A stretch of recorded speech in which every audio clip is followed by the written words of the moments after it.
This woman trained her two sons differently, and they both turned out different. Story time. In a small house near the edge of town lived a woman named Miss Conte. She had two boys under her care, Paul, who is her biological son, and Francis, the one she adopted when he was just a baby. But from the very beginning, you can tell the difference from the way she treated them. Paul had everything he ever wanted: new shoes, fancy clothes, and good food. Even when he misbehaved, she made excuses for him. Francis, on the other hand, was the quiet one. He never asked for much and never complained. But still, he was always the one blamed when something went wrong. One day, Miss Conte's purse went missing. She had kept her monthly market money inside. She knew Paul took it. He was the only one who had been sneaking out lately.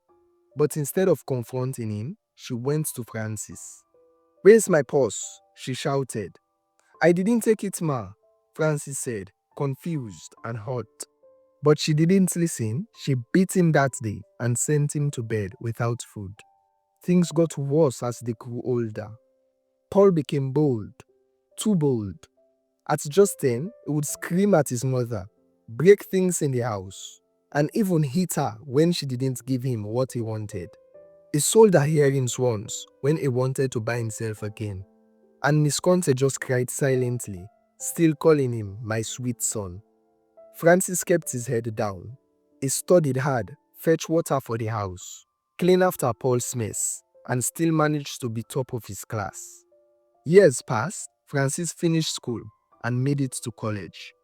He struggled, yes, but he pushed through and graduated. He got a decent job, started earning a living, and slowly building his life.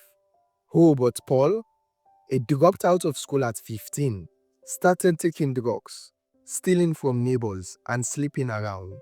Before long, the police knew his name too well. In and out of prison, nothing good ever came out of his life. And now, Miss Conte had grown old and tired.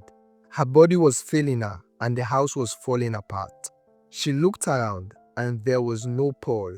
He was somewhere in jail again. But there was Francis, the same boy he had beaten, accused, and ignored. He was the one who now bathed her, bought her medicine, fed her, and made her laugh in her old age. One evening, as Francis helped her sit on the porch to catch some fresh air, she held his hand tightly and whispered, "I'm sorry, my son. I didn't treat you right. I chose wrong." Francis smiled. "You are my mother," he said, "and I will give you the best life I can." The end. Today's shoutout is going to Engineer Philip from Akemi. Thank you for watching. If you love stories like this and would love to see more, please give me a follow, leave a like, comment your name and where you're watching from to get shout out in my next video.